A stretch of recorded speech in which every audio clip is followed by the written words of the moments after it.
देखो आज तुम लोग को अलजेब्रा करा रहे हैं क्लास 7 को, ध्यान देना। अब क्लास 7 का अलजेब्रा देखिए।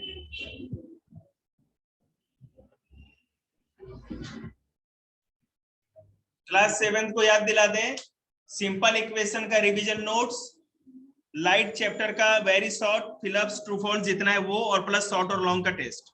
ये दोनों बाकी है जो बच्चे नहीं आए, ये करके ही आइएगा, नहीं तो आते ही आप लोग लाल पीले हरे नीले सब हो जाएंगे। देखिए मान लो कि हमारे पास एक क्वेश्चन है, ये बॉक्स है -3 = 5। इसे हमें इक्वेशन बना करके लिखना है, जो भी हो अलजेब्रा जो भी चैप्टर देखिए आपको, तो अब हमें वही है और क्या, ठीक है। तो अब हमें पता है हम कभी भी बॉक्सेस को नहीं लिख सकते टेस्ट होगा। हम लोग बॉक्स को तो लिख नहीं सकते अलजेब्रा में, तो बॉक्स की जगह पे कुछ भी एनीबॉडी एनीथिंग जो भी वेरिएबल होगा हम ले लेंगे। वेरिएबल का मतलब क्या हो गया, ए से लेकर के जेड के बीच में कोई भी लेटर ले लीजिए। हम लोग एक्स लेते हैं, शुरू से बचपन से करते आ रहे हैं, तो वही हम लोग के लिए ज्यादा फेवरेबल है। तो हम यहाँ एक्स भर देंगे तो क्या हो जाएगा, x - 3 = 5। अब इसको सॉल्व कर लेंगे। ये अलजेब्रिक इक्वेशन हो गया आपका। और अगर मान लो कहा जाए कि इसको सॉल्व करना है, तो हमें पता है x = 5 था, इधर -3 को उधर लेके जाएंगे तो +3, तो x = 8 इज द आंसर। ये तो सिंपल है, लेकिन हमें शुरू में क्या करना है, हमको केवल इस तरह से लिख देना। अब मैं आपको बताऊं, एक सेकंड, ये मैच स्ट्रिक वाला कॉन्सेप्ट तुम लोगों में भी है क्या? 8 में भी है, 7th में भी है आप लोग, मैच स्ट्रिक वाला, माचिस की तिल्ली वाला। ठीक है ठीक है, ओके ओके। तो ध्यान दो,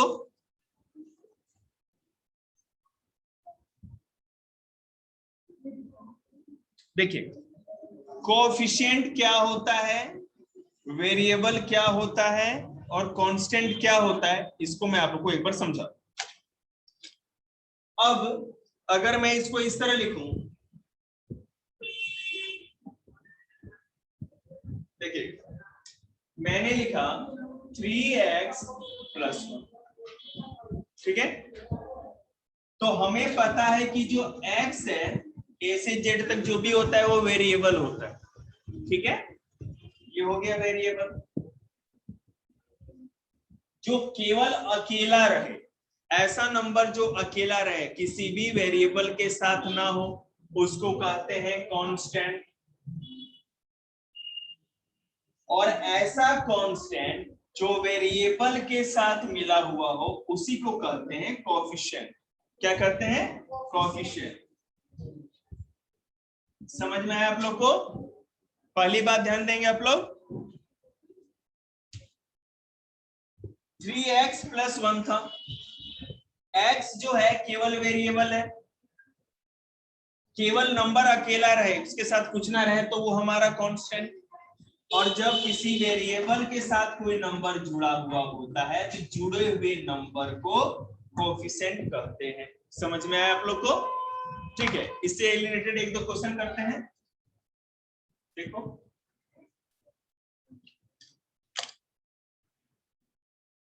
अब इसी तरह अगर मैं कहूं 4x - 7 = 1, इसमें 1 क्या होगा साक्षी?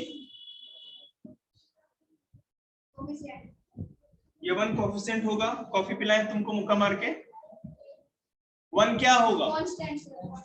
कांस्टेंट होगा। 1 हो गया कांस्टेंट, क्योंकि ये हमारा केवल साबुत एक नंबर है। ये बेटा तू बता बढ़िया,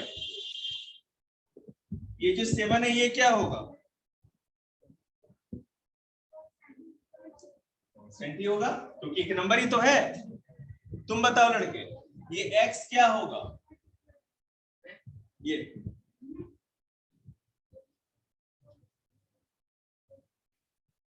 क्या गोबर?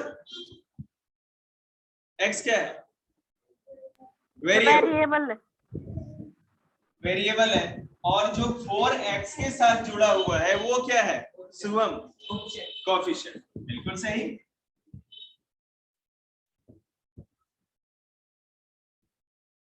ठीक है,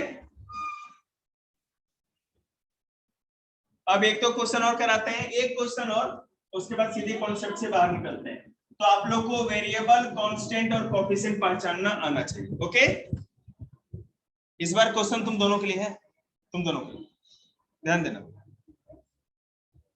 8p - 3 = 27। आई थिंक सो ये तो दिख ही रहा होगा। 27 क्या है? क्या बोल रहा, पूछिए क्या बोल रहा है इसमें? सर कांस्टेंट है। आपसे पूछा मैंने, ऑनलाइन वाले जवाब नहीं देंगे। कॉन्वेस्टेड एक या तो कांस्टेंट होगा, वेरिएबल होगा या कोएफिशिएंट होगा। क्या है?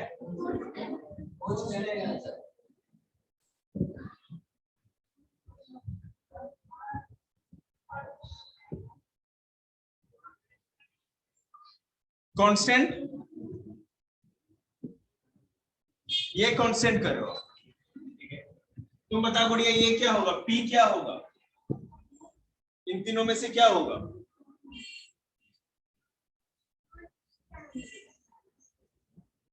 पी की बात करें, पी। अरे ए से जेड तक को क्या कहते थे?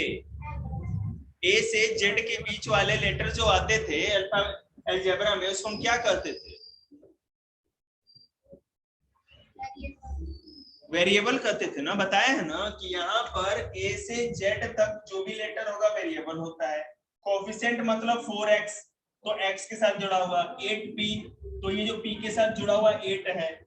किसी भी वेरिएबल के साथ जुड़ा हुआ जो ये अक्षर होता है, नंबर होता है, उसी को कोएफिशिएंट कहते हैं। बात समझ में आया? और कांस्टेंट मतलब कि केवल साबुत होना चाहिए, बिल्कुल साबुत।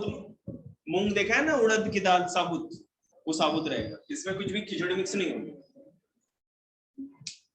चलो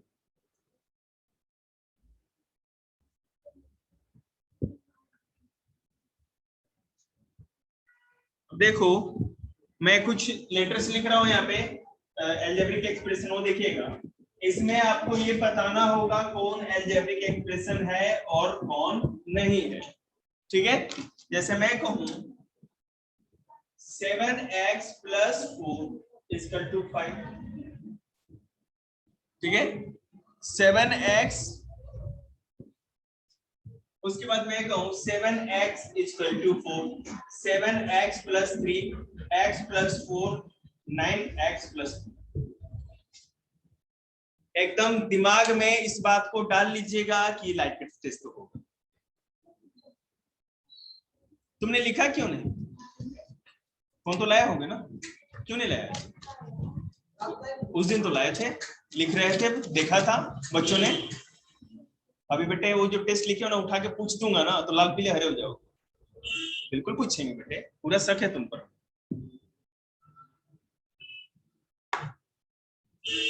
देखेंगे अलजेब्रिक एक्सप्रेशन किसको कहते हैं। ठीक है,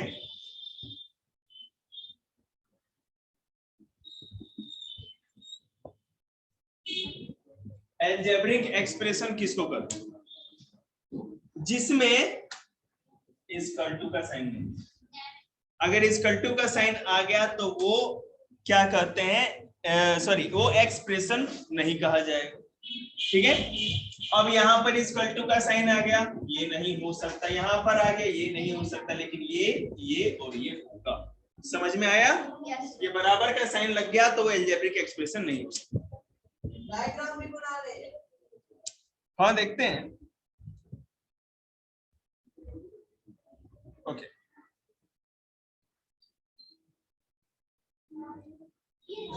अब देखो, जैसा कि 6th क्लास में भी बच्चों को सिखाया था हमने, और शायद 7th क्लास में सिंपल इक्वेशन में सिखाया था आप लोग। x प्लस 3 रिकॉर्ड तो हो रहा है, रिकॉर्ड हो रहा है। जैसे मैं कहूं x plus 3 x minus 2 2 minus z sorry 4l b upon 8 इतने को देखिए x प्लस 3 को हम किस तरह से लिखेंगे, क्या लिखेंगे बोलो तुम साक्षी, पूरा स्टेटमेंट में कैसे लिखेंगे एक्सप्रेशन में, 3 added with या 2 x, ओके। अगला तुम बताओगे x माइनस 2, हाँ आता है तो जल्दी बोल, नहीं आता है तो यहाँ ज्ञान चक्षु मत खोलो, तो बताओ। हाँ 2 subtracted from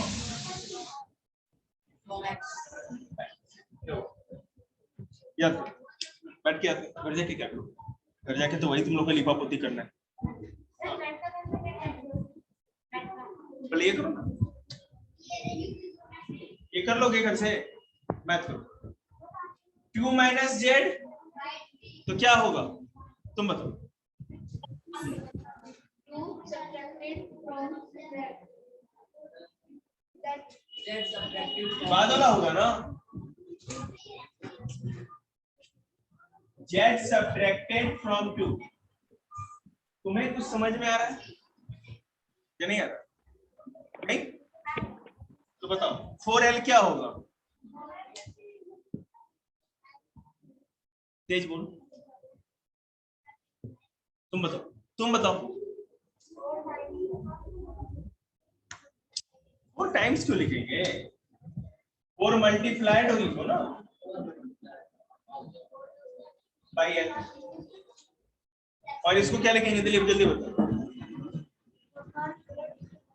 ये b है नीचे 8 है क्या होगा, अगले क्या ये 1 क्या कर रहा है,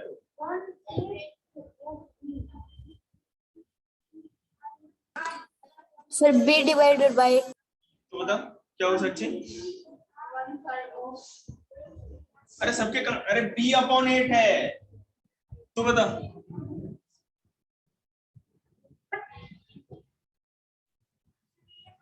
b डिवाइडेड बाई 8 होगा, इसमें कौन सा तबले बजाने तुम लोग को, चलो ठीक है आगे। मेरे कहने का मतलब इसको उल्टा करके दिया जाए, ऐसे दिया जाए चाहे वैसे दिया जाए, आपको ये अच्छी तरह से आना चाहिए, ठीक है। नोट्स आप लोग के ग्रुप पे भेज दिया जाएगा। आगे बढ़ते हैं, अब सीधे क्वेश्चंस पे आते हैं हम लोग।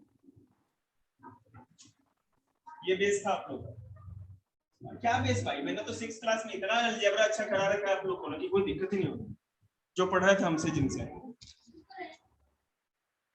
क्वेश्चन है कि get the algebraic expression in the following case using variable constant and arithmetic operation, okay ठीक है। मैं कहूं subtraction of z from y, notebook निकालो। क्वेश्चन पहला है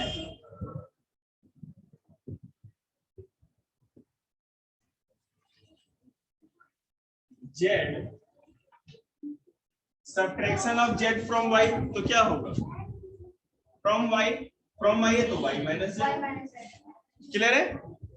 अगला है 1/2 ऑफ द सम, कौन खिचड़ी बना रहा है भाई, प्लीज कीप क्वाइट।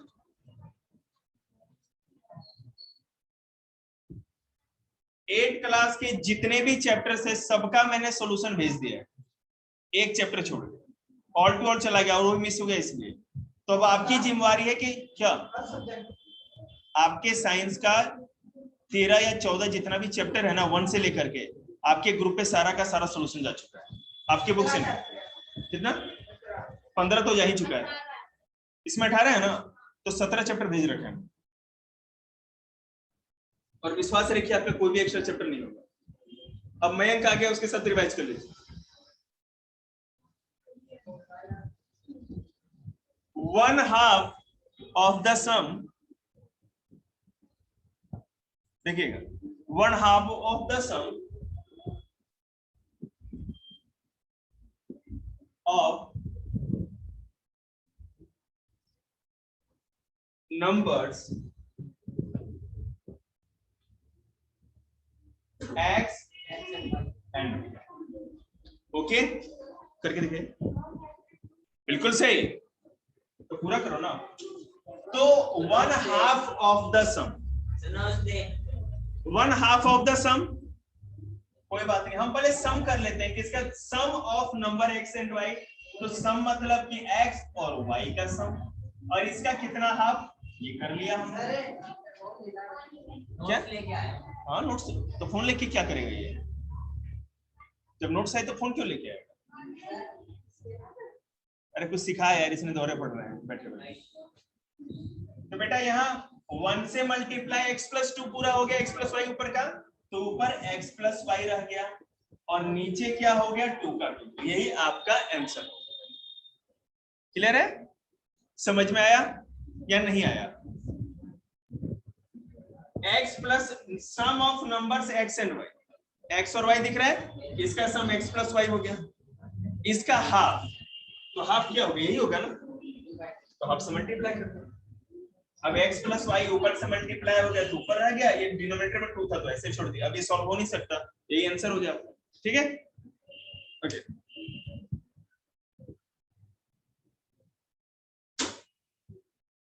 अब इसके आगे के कुछ क्वेश्चंस हैं जो मुझे नहीं लगता मैं कराऊंगा, आप लोग करते जाइए घर पे, आगे देखते हैं।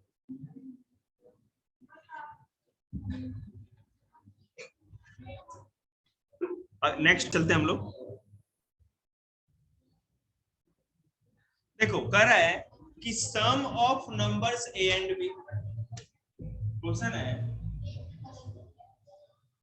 सम of numbers A and B.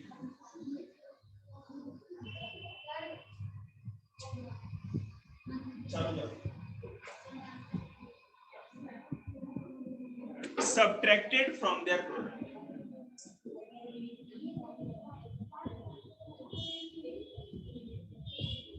आवाज निकालने के लिए नहीं कहना तो ये बैठा लेंगे आधे घंटे के लिए और।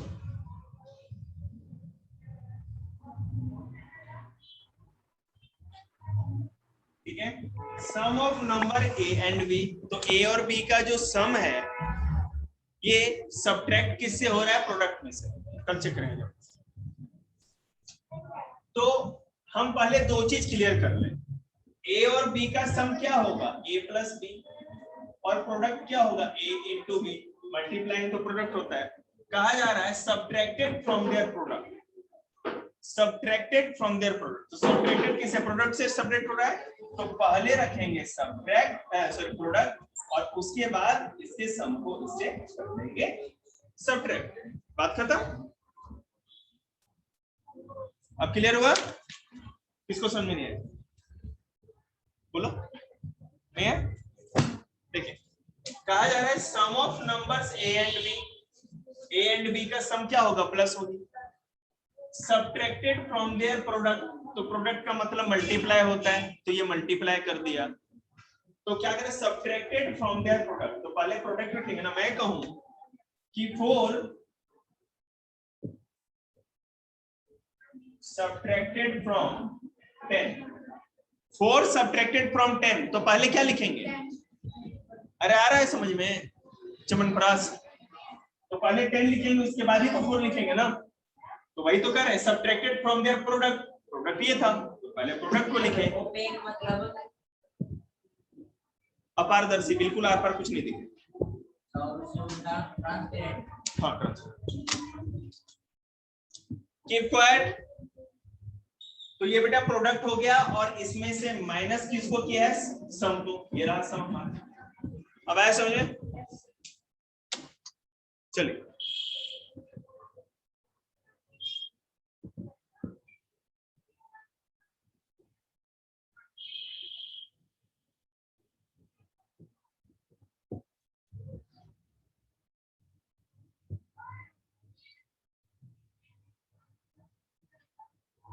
ये नमूने रिवाइज करिए बेटे, आप लोग टाइम पास मत करिए। अब 2 मिनट में आइए, हमें कोई दिक्कत नहीं। आपको मिला ना नोट्स, रिवाइज करिए ना, अड्डे सड्डे मत करिए, तो मैंने मिटा दिया था ना। यहाँ देखिए बेटा a into b minus a plus b किया था ना, तो a इंटू बी क्या होता है, a b होता है ना, हम इसको सॉल्व कर सकते थे, मैंने वो सॉल्व नहीं किया, a प्लस बी है, इतना तक आप पढ़ा सकते, ठीक है। हाँ तो और कितना होगा बेटे, कहाँ तक लेके जाएंगे इसको, सॉल्व भी करना ना हमें बस। अब इसमें और भी क्वेश्चन है जो मुझे लगता है आप लोग को खुद से दिमाग लगाना चाहिए, हम दूसरे कॉन्सेप्ट पे काम करेंगे। हाँ, term and factors of an expression क्या होता है उसके ऊपर काम करेंगे, ठीक है। Term and factors of an expression देखते हैं।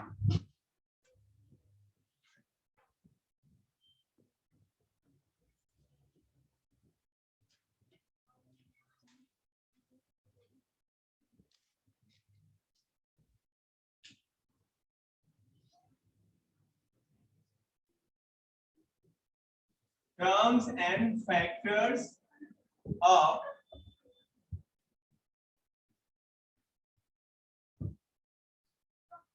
an expression, ठीक है, ओके।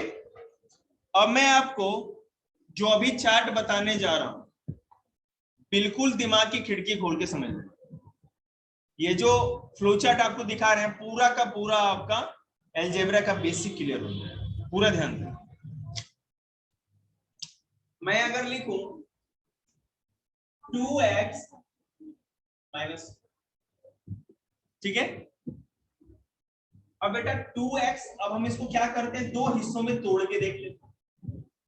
ये जो 2x है, इस 2 को और x को भी अलग कर सकते हैं, ठीक है। तो क्या हो जाएगा 2 and x, ओके। अब ये जो हमारा है, ये पूरा का पूरा ये है एक एक्सप्रेशन, ओके।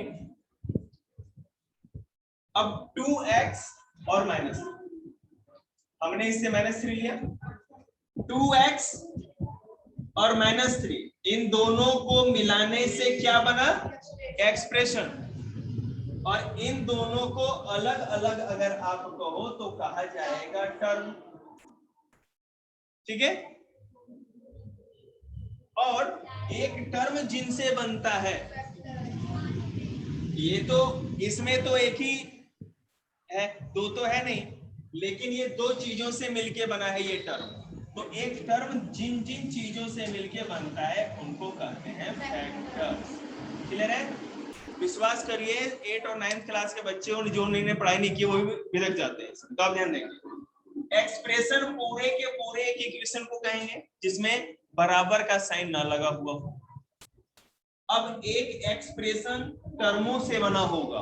अब ये ऐसा भी हो सकता है 2x + 4x + y + 2y + x + 4z, इतना बड़ा भी हो सकता है, ठीक है ना। जरूरी नहीं कि छोटा, इतना बड़ा भी हो सकता है। ओके, पेपर तैयार कर लिया, भर भी दिया बिना देखे, ये देख के भरा है, सुनते हैं, रिवाइज कर लो अभी थोड़ी देर में। नहीं मैं सुनूंगा फिर से, आप रिवाइज कर लो, क्योंकि क्या है ना, विश्वास चौधरी नाम का कोई धरती पे आदमी ही नहीं। देखिएगा, तो अब ये 2x दो चीजों से मिलके बना है ना, तो ये जिन दो चीजों से मतलब कि 2 से और x से, तो 2 और x दोनों इस एक्सप्रेशन का फैक्टर हो गया। समझ में आया आपको? मैं फिर से एक अलग समझाता हूं, देखिए। हाँ, बट्टा, बुर्ज खलीफा से भी बट्टा बनाएंगे, देखिएगा।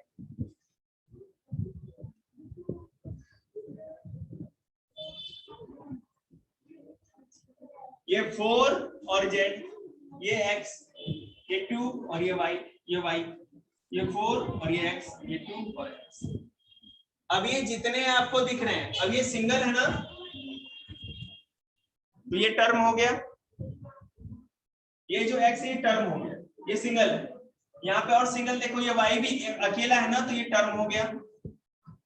लेकिन ये सारे क्या है, 2 से मिला है तो फैक्टर, ये भी 2 है तो फैक्टर, 4x 2 से मिला है तो फैक्टर, 2x 2 से बना है तो फैक्टर। और ये जिन दो चीजों से बना है वो हो जाएंगे हमारे पसंद। क्या बोल रहा हूँ term term term term term term. और ये जिन दो चीजों से मिलके बना है उसको, जैसे ये 2b फैक्टर हो गया, x भी फैक्टर है, 4b फैक्टर है, x भी फैक्टर है, 2b फैक्टर है, y भी फैक्टर, 4b फैक्टर और z। अब समझ में आया? फिर से समझाऊं? खिचड़ी हो कोई बात नहीं, फिर से कर देखिए 4x minus 3z plus y plus 4। अब तो ठीक है, ये 2 से मिला है तो ये क्या हो गया टर्म, ये भी 2 है तो टर्म, ये भी 2 है तो टर्म, ठीक है। और ये अकेला भी है तो टर्म ही। ये प्लस या माइनस से जुड़ के जितने बनेंगे वो टर्म ही कहे जाएंगे, ठीक है। और पूरा का पूरा एक को एक्सप्रेशन कर दी, समझ आ रहा है? अब अगर 2 से जुड़ा है कोई चीज तो एक में 2 चीज होगी ना, तो दोनों चीजों को फैक्टर करेंगे। ये 4b फैक्टर है, x भी फैक्टर है, 3b फैक्टर, z भी फैक्टर, 4b फैक्टर और x भी फैक्टर। बेटा ये केवल y है तो ये एक वेरिएबल हो गया, ये तो फैक्टर हो नहीं, मैंने कि इसे फैक्टर अलग नहीं निकाल सकते, ठीक है। कोई दिक्कत क्या?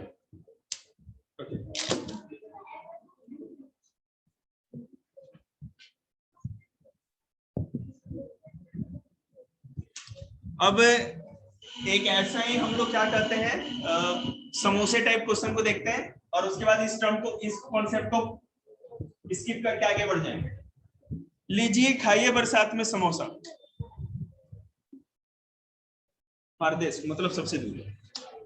4x cube minus 9x y z। Okay, देखिए आपको अब हम इसको, ये एक एक्सप्रेशन है और जैसा कि मैंने पहले आपको सिखाया था कि कैसे आप लोग बिना स्विमिंग जाने हुए भी समुद्र में कूद सकते हैं, तो चलिए कूद पड़ते हैं। 4x क्यूब और 9xyz, ये दो टर्म है, पता है ना, सॉरी माइनस। अब ये वाला जो है 4, एक इसमें फैक्टर हो गया। अब इस x का क्यू है मतलब कि 3x, 1 2 3, तो x x x, समझ में आया? अब इसको देखते हैं भैया, इसमें एक लाइन है, एक x है, एक y है, एक z है, -9xy, काम खत्म। कोई दिक्कत?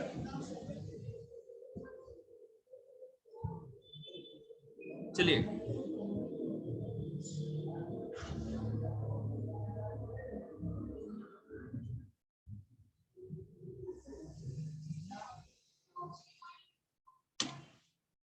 क्या कर सकते, मजे लीजिए, पढ़ाई करिए। चलिए, जो 7th क्लास के बच्चे घर पे बैठे हैं, हाथ जोड़ के विनती है और उनको एक खुशखबरी भी दूं कि जितना टेस्ट बाकी है सब समेट के लेंगे। जिस दिन आप आएंगे तो उस दिन आप लंच लेके आएंगे और अपना खाने पीने का सामान जरूर लेके आएंगे। क्या ये वो सरदा दीदी बहुत इंटेलिजेंट लगती है, पता नहीं क्यों, देख लीजिए जरा। सरदा दीदी पूछ, सरदा हाथ उठाएगी। इस तरह के क्वेश्चन आप लोग कर सकते हैं ना? ओके, विद सॉल्यूशन बहुत सारे हैं इसमें। अब हम लोग एक टर्म और देख लेते हैं, कोएफिशिएंट ऑफ अ टर्म। अगर आप लोग याद करेंगे अब छोड़ के तो ज्यादा फायदे में रहेंगे। जितना जल्दी टेस्ट देंगे उतना जल्दी घर जाएंगे, और बरसात है तो पकोड़े तो बनेंगे ही। अब सब लोग की किस, हम लोग जैसी खराब थोड़ी है।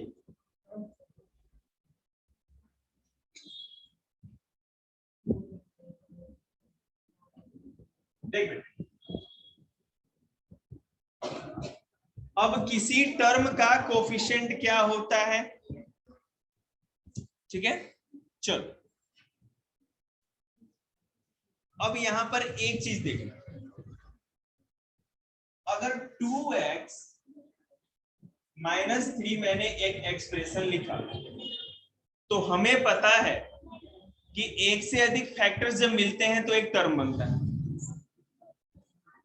ये हमारा टर्म, और सिंगल कोई नंबर रहता था तो उसको क्या करते थे, कांस्टेंट कहते थे ना, एक नंबर मतलब कांस्टेंट। रुकिए ना, तो हम जो कोफिशिएंट पता करते हैं, किसका कोफिशिएंट पता करना है,